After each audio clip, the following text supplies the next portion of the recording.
Welcome to my YouTube channel. I hope आप सभी लोग अच्छे होंगे। तो आज हम इंटर्नशिप की जो फाइल है ये समालोचना पाठ योजना इस पर चर्चा करने वाले हैं। तो इसको हम क्रिटिसिज्म लेसन प्लान भी बोलते हैं।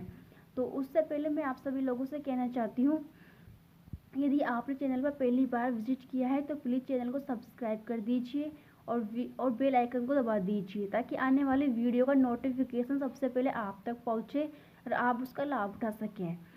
तो चलते हैं, वीडियो शुरू करते हैं बिना देर किए हुए हैं।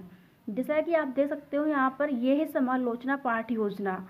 इसको बोलते हैं क्रिटिसिज्म लेसन प्लान बीएड प्रथम वर्ष कि ये समालोचना पाठ योजना की ये डायरी है। तो सबसे पहले मैं आप लोगों को बता देती हूँ कि समालोचना पाठ योजना में करना क्या होता है। तो इसके अंदर हमें पाठ योजना, यानी इसका नाम से पता चल रहा है कि ये पाठ योजना है, इसका मतलब समालोचना पाठ योजना है।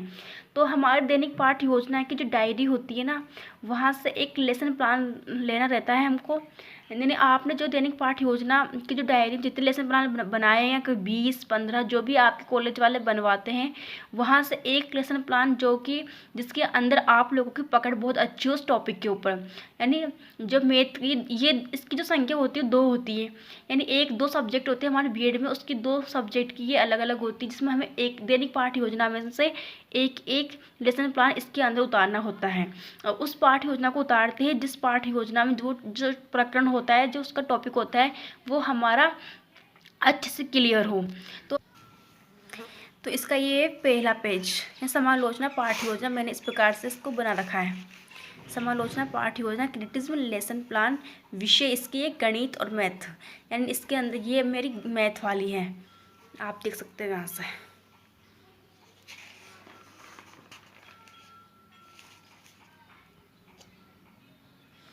ये समालोचना पाठ योजना, इसमें जिस पर आपका डेली लेसन प्लान में जैसे आप बनाते हो ना लेसन प्लान, उसी के हिसाब से उसी की तरह सेम पैटर्न के हिसाब से इसके अंदर उतारना रहता है। यहाँ पर छात्र दिनांक जो भी है, विद्यालय का नाम, जो भी विद्यालय आपका, दिनांक जो जिस दिनांक में आपने इस टॉपिक को बनाया है दैनिक पाठ योजना में वो, तो विषय, कालांश, कक्षा, प्रकरण, समयावधि, इस प्रकार इसके अंदर लिख देना है। और सामान्य उद्देश्य, जो आपके सामान्य उद्देश्य है उसको इस प्रकार लिख देना है यहाँ पर।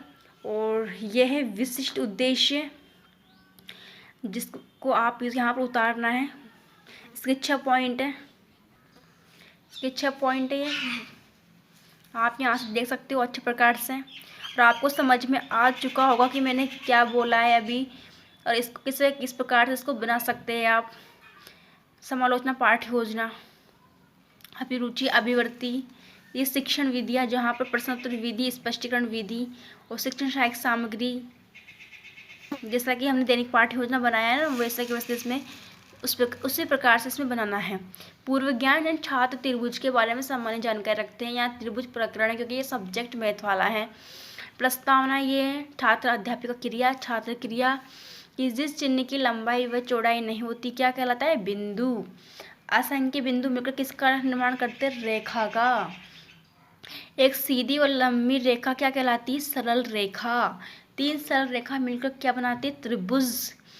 त्रिभुज के बारे में बताओ, समस्यात्मक। तो उद्देश्य कथन आता है कि छात्रों आज हम त्रिभुज यानी ट्रायंगल के बारे में विस्तृत से अध्ययन करेंगे। इसका ये प्रस्तुतिकरण स्टार्ट हो जाता है यहाँ से। शिक्षण बिंदु यहाँ पर है, शिक्षण बिंदु, छात्र अध्यापक क्रिया, छात्र क्रिया और श्याम प्रसार। स्पष्ट शिक्षण बिंदु, त्रिभुज। विकासात्मक प्रश्न यहाँ पर है, 3 भुजाओं से घिरी बंद आकृति क्या कहलाती है, बच्चों हो जाएंगे मौन। छात्र अध्यापिका कथन होने वाला है, जैसा कि आप यहाँ से देख सकते हैं।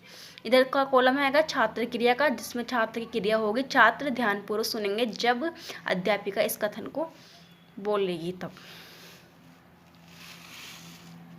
सेकेंड शिक्षण बिंदु आ जाएगा, उससे पहले एक बोध प्रश्न है यहाँ पर, 1 या 2 आप देख सकते हो यहाँ से बोध प्रश्न। सेकेंड यहाँ पर शिक्षण बिंदु आ जाएगा त्रिभुज के प्रकार, टाइप ऑफ ट्रायंगल। विकासात्मक प्रश्न बन जाते हैं यहाँ पर 2, आप देख सकते हैं यहाँ से। ओह, छात्र अध्यापिका के लिए कथन हो जाएगा यहाँ पर। इसके जो त्रिभुज के प्रकार होते हैं वो 2 प्रकार से होते हैं, एक भुजा के आधार पर, एक कोणों के आधार पर। भुजा के आधार पर 3 प्रकार के होते हैं और कोणों के आधार पर भी ये 3 प्रकार के होते हैं। यहाँ पर आप देख रहे हैं ब्लैक ब्लैक, ये है श्यामपट्ट सार जो कि मैंने यहाँ पर बना रखा है। मैं आपको दिखा दी उसे खोल के। ये है यहाँ पर, इस प्रकार से आप लगा सकते हो। यानी कक्षा 7 का प्रकरण त्रिभुज कालांश, जो भी त्रिभुज की परिभाषा, उसका डायग्राम, फिर उसके टाइप। अब त्रिभुज के जितने भी टाइप थे ना उनको लिख दिया मैंने यहाँ पर। समबाहु त्रिभुज, समद्विबाहु त्रिभुज, विषमबाहु त्रिभुज, और यहाँ पर न्यून कोण त्रिभुज और समकोण त्रिभुज और अधिक कोण त्रिभुज, और ये देख सकते हो आप यहाँ से। उसके बाद में बहुत प्रश्न आ चुके हैं यहाँ पर कि समकोण त्रिभुज किसे कहते हैं, अधिक कोण त्रिभुज किसे कहते हैं, समबाहु त्रिभुज क्या है, समद्विबाहु त्रिभुज किसे कहते हैं। उसके बाद आता है मूल्यांकन प्रश्न, जो कि हमें देना होता है, बच्चों से पूछना होता है, उनका मूल्यांकन करना होता है। त्रिभुज किसे कहते हैं, त्रिभुज कोणों के आधार पर कितने प्रकार के होते हैं। तो ये त्रिभुज किसे कहते हैं, ये एक मतलब अति लघुत्तरात्मक क्वेश्चन कहलाता है ये। और जो क्वेश्चन होते हैं ना ABCD, ये विषय वस्तु विश्लेषण वाले क्वेश्चन, विषय वस्तु विश्लेषण वाले। त्रिभुजा के आधार पर त्रिभुज के प्रकार, ऐसे क्वेश्चन है 5 क्वेश्चन है ये। मूल्यांकन प्रश्न जो है 5 क्वेश्चन होते हैं ये। उसके बाद हमारा जो लास्ट बिंदु आता है वो आता है ग्रह कार्य। यहाँ पर क्वेश्चन 1 दे रखा है मैंने, त्रिभुज किसे कहते हैं, इसके प्रकारों का वर्णन करो। तो ये लास्ट का एक ग्रह कार्य दे रखा है मैंने।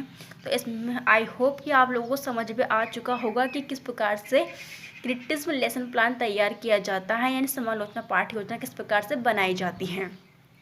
तो आप यहाँ से देख सकते हो कि क्रिटिसिज्म लेसन प्लान किस प्रकार से बनाया जाता है। और आप यहाँ से इसको, इस पैटर्न के माध्यम से आपका सब्जेक्ट कोई सा भी हो, मतलब हिस्ट्री हो या ज्योग्राफी हो या हिंदी हो, इंग्लिश हो या कोई मैथ हो या कोई भी फिजिक्स या साइंस, जो भी सब्जेक्ट हो आपका, आप किसी की भी समालोचना पाठ्य योजना इस पैटर्न के हिसाब से बना सकते हो। क्योंकि आपने दैनिक पाठ्य योजना बनाई होगी अपनी, उसमें से एक दैनिक पाठ्य योजना को उठाना है जो आपका अच्छे से क्लियर हो, टॉपिक क्यों क्लियर हो। यानी मैंने ये बोल रही हूँ कि क्लियर हो, मतलब क्लियर होने का मतलब ये है कि इस जो ये पाठ्य योजना आप इस डायरी में बनाओगे ना, ये पाठ्य योजना आपके जब कॉलेज में बाहर से जो आपका प्रैक्टिकल लेने आएंगे वहाँ पर आपको उनके सामने पढ़ाना होगा। तो आप जब आपका टॉपिक यदि अभी से जो क्लियर है तो आप उस टॉपिक को अच्छे से पढ़ा पाओगे। इसलिए वो टॉपिक जो क्लियर हो ना वो इसके अंदर लिखना, क्योंकि ये वाली फाइल ना ये काम आने वाली है बाद में भी। तो आई होप आप सभी लोगों को समझ में आ गया होगा। तो आप इस वीडियो को आप लाइक कर देना और सब्सक्राइब कर देना चैनल को। तो मिलते हैं नेक्स्ट वीडियो में। Thanks for watching.